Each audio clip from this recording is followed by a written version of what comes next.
Are you ready to be in top form? You're about to enjoy and be transformed by some killer life and business hacks that we've designed to improve everything from your marketing and management to your fitness, health, lifestyle, and even your travel. You're going to be looking good. Come and get it.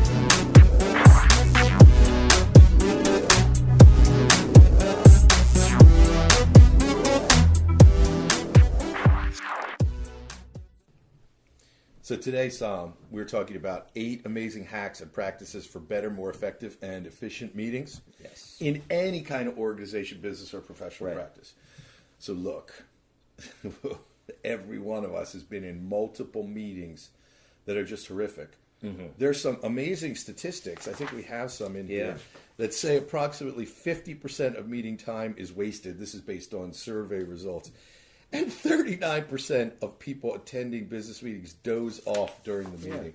That's according I to may some... have been part of that statistic. I have felt the pull. I don't know that I've actually fallen asleep. But that's just telling us that meetings are horrible. Yeah. And they're run a lot of times like a zombie. So we have some particular kind of practices. I would say that to the extent you can make them a system or a habit, these are going to radically alter the way you run meetings. Yeah. So from your standpoint, why does the meeting matter? Because you have them in your organization. Yeah. I have them in mine. Yeah, I think, small or large, essentially a large organization is just made up of many, many smaller organizations, teams, whatever you want to call them, product units. So for us, having regular meetings is essential that the team is on the same page. Everybody understands what the mission is, and really, the meeting for me has to be a lever. As a leader of a team or an organization, the meetings have to be a lever in the sense a little bit of time spent on the meeting saves me a lot of time because my team is working effectively and in the right direction for the rest of the week or month. But that's not usually what happens at these things. No. And I think that's sort of like an ideal sort of purpose for having meetings. I think implied in what you're saying too is that it is an opportunity, but a controlled one for collaboration. So you as the leader, you're saying here's where we're headed, right? But people have a chance to give you data and information you might not otherwise have. Correct. And you have a chance to refine that, think about it, or at least capture it. Right. Even if you're not active with it. It's a reporting mechanism, so I know what's happening in the business. But it's also a bit of a steering and a course correction mechanism that I know sort of the path and actions my team is taking. And if I need to steer them a little bit differently, let's say facts on the grounds have changed. They may need that sort of redirection, but not being the tip of the spear themselves, they may not have the experience or insight or larger vision to know exactly how to make the corrections. Or they may be the tip of the spear in terms of the kind of questions they're getting from, when they're doing an intake or a right call. On the front line. And you may not know yet. Exactly. So you're getting it. So there are some best practices to keep people from falling asleep, to be able to lead effectively, and to be able to gather information and get things done, to actually create that leverage. So we've got 8 of them for today. We wanted to start with this question: what are the most common problems? I think we've got the meeting that never ends. Right. We've talked about that. It becomes habitual. The boredom becomes habitual. So people come in seeing it through the filter of this is going to be bad, and it's self-fulfilling. And I think even if it's not boring, a lot of times people look like they're listening, but then there's no follow-up either by the attendees of the meeting or the leadership. So those are the kinds of problems we need to overcome because we're missing a massive lever. And the second show today, which is on referral, if you do this part right, if you do meetings part, referrals and trust are going to grow because within your organization, you're going to have better leadership, better feedback, better idea capture. The experience the client, customer, patient's going to be only going to get better. So this is going to fuel that one. So my first one for me, and then we can each take one. Sure. It's one of those things where when we say it, people are going to go, "Come on, really? I'm spending 20 minutes with you guys to hear this," but have clarity about the desired outcome. Yeah. Whether that meeting is 10 minutes long, 15 minutes long, half an hour long. And my view is very rarely should a meeting ever take longer than that. Right. There are occasionally some, but that usually means something's gone wrong with planning in advance.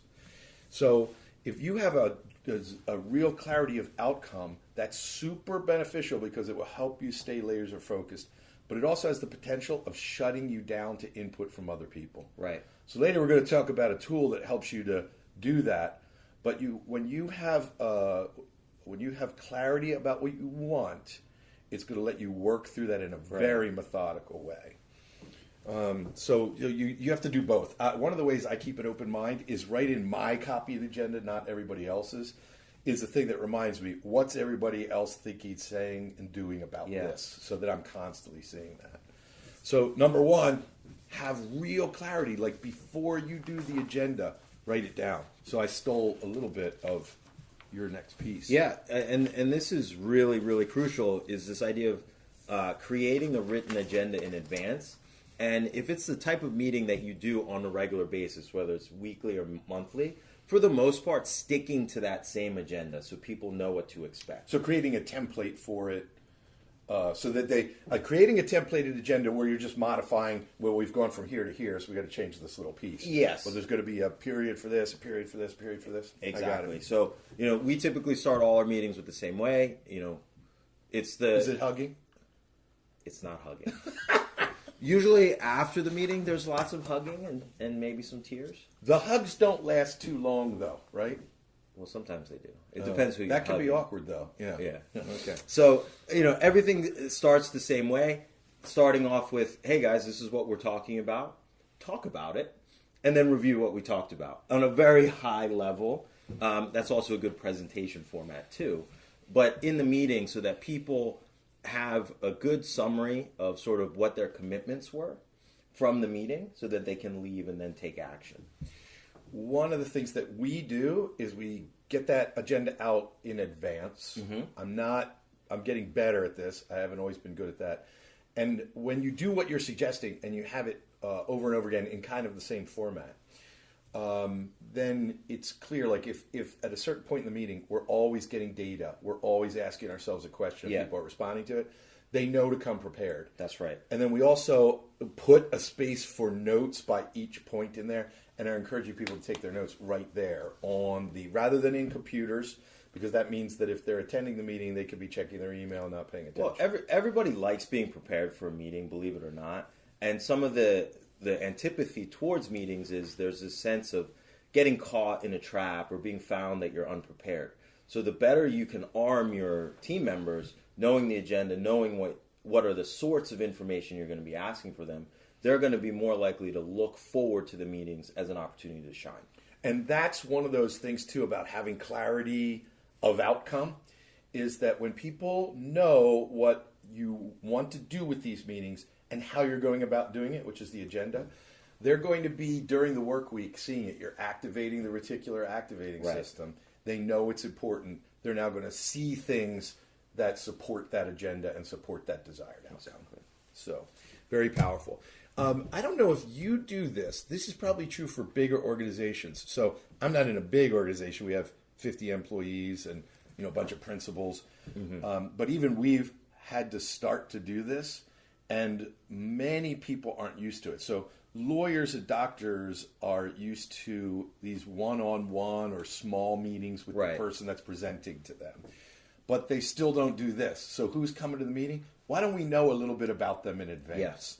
So it's the nature of the beast that lawyers and doctors are picking up that file minutes before the meeting, and that shouldn't be the case. Right. But in bigger organizations or in the meetings designed to help us run that organization, knowing who's going to be at that meeting.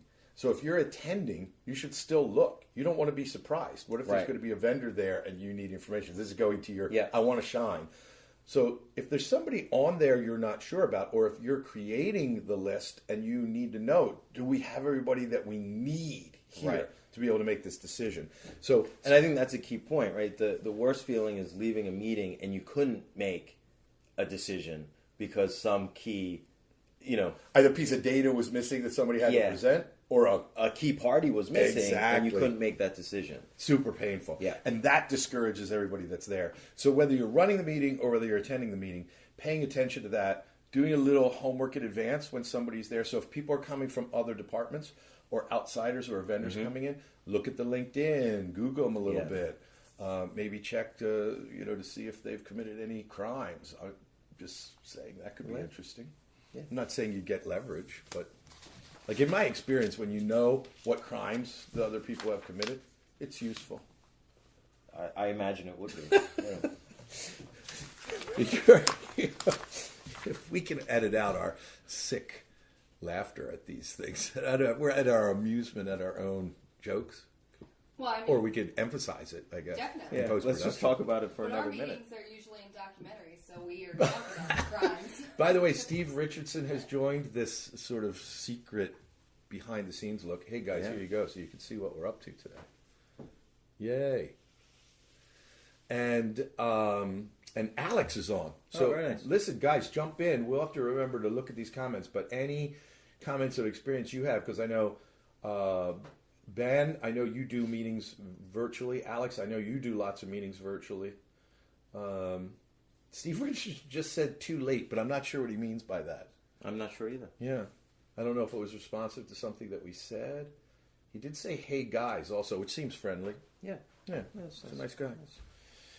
So, number 4. Yeah. Manage the meeting by the clock and respect others' time and schedule. So this goes back to having a clear agenda that everybody has, and then as if you're the organizer or the facilitator of the meeting, really knowing ahead of time how much time that you're going to want and need to allocate to each item of that agenda, and realistically knowing, like, okay, for me to get through all of this, can it be done in 30 minutes?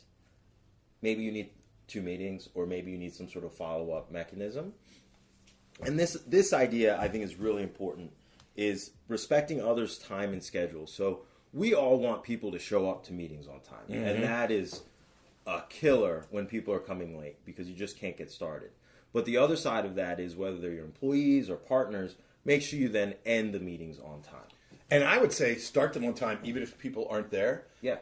Eventually, if they feel like the meeting's important and you made a case for that and exhibited respect for their time, you're in a much better position to say, hey, you got to respect my time. Because you don't want to punish the 2,000 or 3,000 people that may have actually shown up on time. Exactly. Right. Exactly right. So I have a practice, as anybody that watches our show knows, I could easily take double or triple the time that's probably needed. Mm-hmm. Now, we rationalize that in our minds, that we're both, you're handsome and I'm funny, and you're fairly funny, but you're making up for the handsome thing. I guess so. But we think we're amusing. Yeah. So it's okay. Well, we amuse ourselves. Exactly. Yeah, that's the key point. Right, so we're having a good time. Yeah. But when it comes to these kinds of meetings, I typically look at it and say, how much time do I need? And then I have that. Yeah. Because it forces me to be more efficient and have real clarity, not just about the ultimate goal, but the steps of each if you one. give yourself an hour to run a meeting, you'll take an hour. You'll take an hour. And that efficiency is going to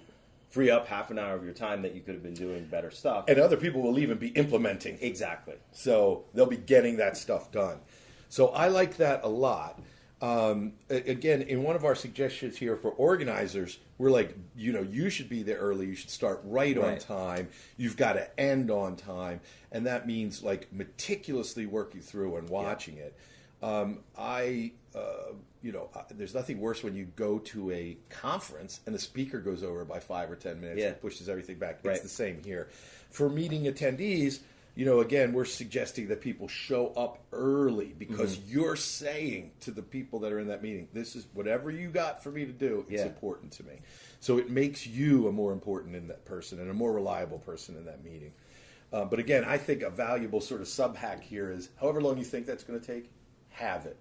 Right. If you can't make it happen within that period of time, then, add a little bit of time. But really get in the habit of confining it, because it's going to give. And it again goes back to number 1: is the more distilled the clarity you have for the meetings, the shorter and more efficiently they're going to be run, and everybody's going to be thankful for that. When you have that clarity and set that goal in advance, you could use this next technique, number 5, that we're going to talk about, which is, I call it the think tank. I've heard people call it the parking lot, which is when you're laser focused, important stuff is going to come up that doesn't fit that agenda. Right. You don't want to lose that. So a couple of things here is, you say in advance, this is how we're going to handle that. Yep. When those things come up, I'm going to say we're going to put it in the think tank, or put it through that process, or put it in the parking lot. and we're going to have meaningful follow-up and revisit it. That's really important for you if you're guiding the business or own the business. Yep. It's really important for the other person to know their idea isn't going into a black hole, but it keeps the agenda moving, and you're solving for that big problem that you had up front. So very, very important technique. I used to do a bad job at this, and I heard this described, and I use it now. And I also do something else that we're going to talk about, which is I keep my own notes, but I have somebody else keeping notes for me, because if I'm laser focused on this, I don't want to lose that. I don't want to miss that. Right. And we'll talk about whether you should do notes on the computer or not as we go. Just like a quick tactical that we do with this is, if we're starting to veer off or somebody brings up a good idea but can't be addressed right now, we'll say, let's go offline with that, and the meeting minute person logs reflect that, and then, after the meeting is over, they can get those two people that need to connect. Here's the thing. If you get a reputation for saying that we're going offline and apparently recording it, but not never following up. Yeah. So that's why this has to be a system.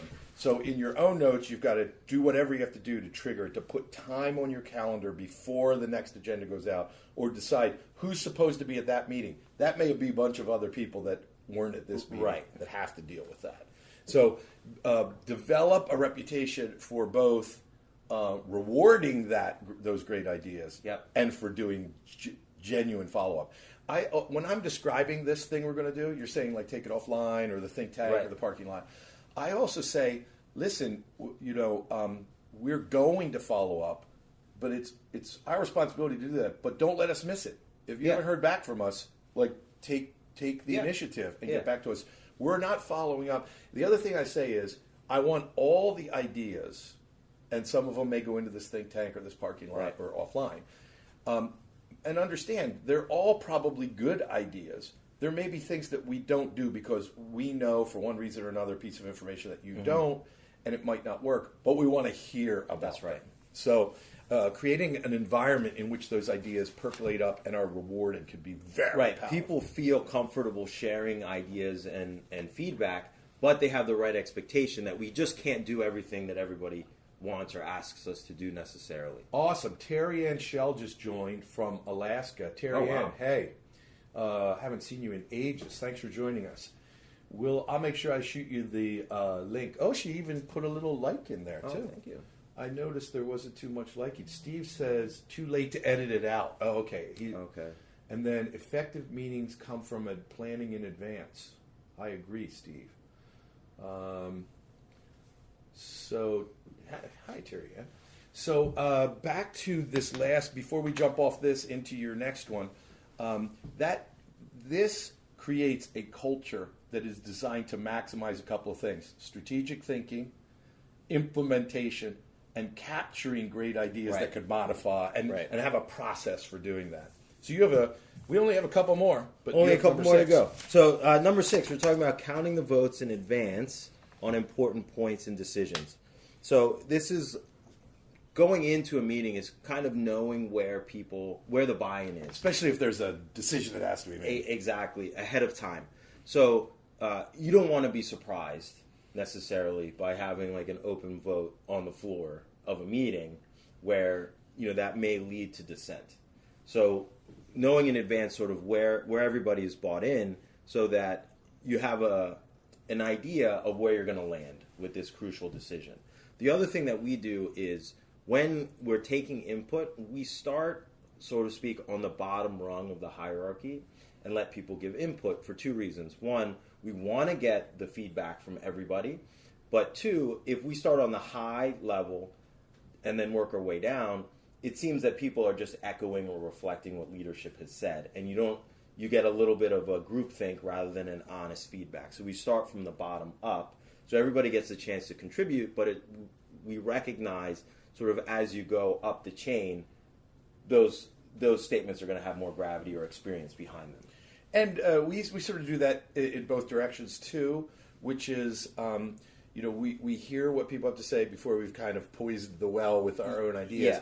But then sometimes we have ideas, we're then going to ask, again, knowing everything you know, see any problems with this or not. Right.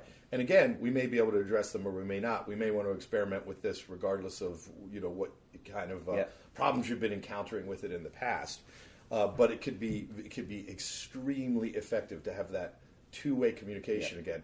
The other thing is that by doing a little work in advance, when you're at a meeting where a decision has to be made, as opposed to a meeting where you're figuring out sort of process and who's going to do what and on what timeline and how you're going to monitor it. So if you're changing course or making a strategic decision, I like to ask people in advance, is this agreeable to you? Assuming that we get the data we're expecting at that meeting, is this good? If the answer is no, and it's ambivalent or ambiguous, I always ask, like, okay, what would have to happen? What would you need to know? What would you have to see or hear in order to be completely sure and certain that you could support that? And then people will shockingly tell you in advance. It may be that they want particular data. It may be that it's much more of an emotional thing, but something has to happen or they need to talk to somebody else. But if you flush that out in advance of the meeting, that can all occur in advance of the meeting. Right.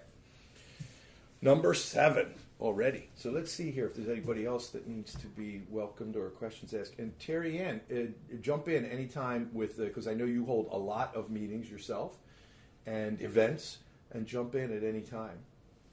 Okay, so take physical notes for yourself and have a backup note taker or recording. So this one's fraught with both benefit and danger. You and I have done a whole show on why we take notes when we're at events and things like that by hand in a notebook. That's right. Rather than on our computers.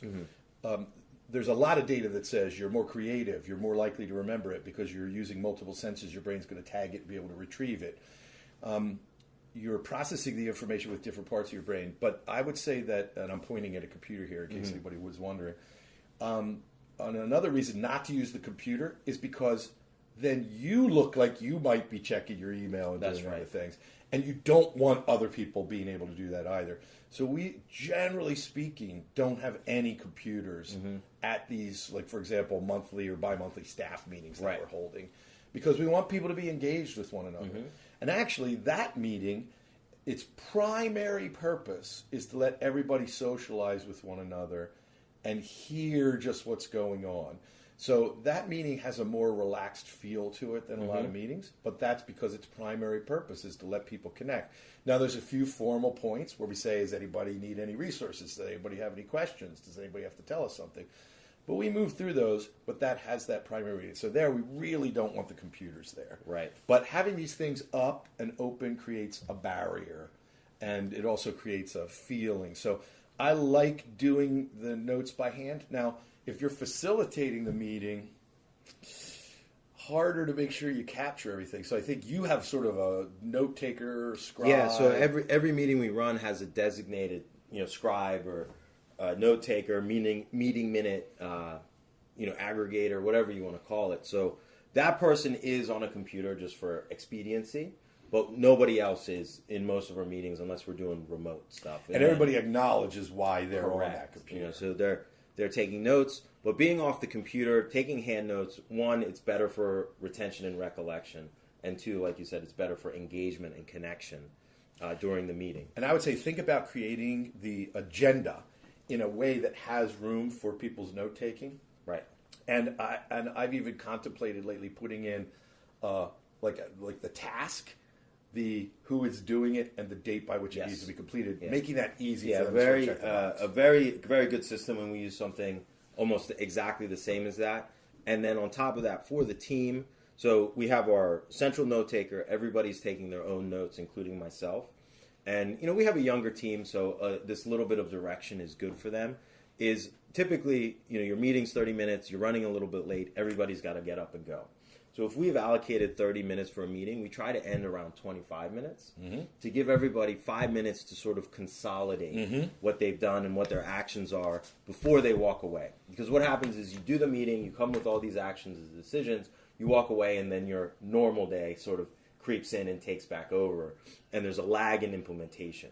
So we've found that having that allocated time to review your notes, I love that, before you get up, has expedited implementation. I love that. Now I don't do that, and I'm going to from now on, because our staff meeting ends kind of when one of the attorneys has another client coming in, Right. where they're going to meet with them in that big conference room. So we need to end that where there's processing time before Yeah. that, and specifically say when you roll back, get this on the calendar or do whatever you need. Exactly. To do. I really, really love that idea. So we have one more. Number 8. And our goal here, by the way, is to create not just efficiency but effectiveness too. That's right. We want you to be achieving and doing everything with less effort, but we want you to be doing the right things too. And these ideas all help with that. Fire away, sir. Number 8, follow up on the meeting where the rubber meets the road for real results. So people are only going to tolerate, broken promises or empty promises for so long. You run the meeting like, hey, we have to do this, we have to do this. Here's your big 3 actions for the week. If we don't follow up and create a system of accountability that people are coming back with the deliverables they promised on, one, it's bad for the organization, but it is also bad for the cohesiveness and effectiveness of meetings. So if you go to a meeting and we make a bunch of decisions and then we come back to another meeting and none of those decisions have been executed, well, that meeting felt like a waste of time, didn't it? Yeah. So we don't want that to happen. So this is where it's key. Either you have a planned follow-up meeting where we're going to get together and make sure that we're hitting the milestones and have opportunities for course correction as we should, or some other mechanism to enforce that accountability and make sure people are on the right track. So what you're describing is OODA Loop, Colonel Boyd. It's classic. Absolutely. You can watch our show in Top Form on how to use the OODA Loop in business.